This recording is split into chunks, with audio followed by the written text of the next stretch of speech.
بھلا یہ قرآن میں غور کیوں نہیں کرتے؟ اگر یہ اللہ کے سوا کسی اور کا کلام ہوتا تو اس میں وہ بہت سا اختلاف پاتے، اور جب ان کے پاس امن یا خوف کی کوئی خبر پہنچتی ہے تو اسے مشہور کر دیتی ہیں،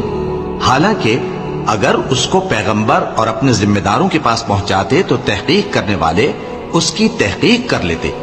اور اگر تم پر اللہ کا فضل اور اس کی مہربانی نہ ہوتی تو چند آدمیوں کے سوا تم سب شیطان کے پیرو ہو جاتے۔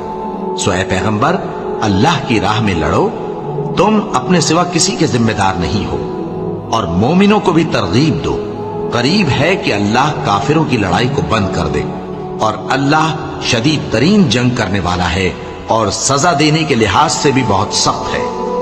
جو شخص نیک بات کی سفارش کرے تو اس کو اس کے ثواب میں سے حصہ ملے گا، اور جو بری بات کی سفارش کرے اس کو اس کے عذاب میں سے حصہ ملے گا،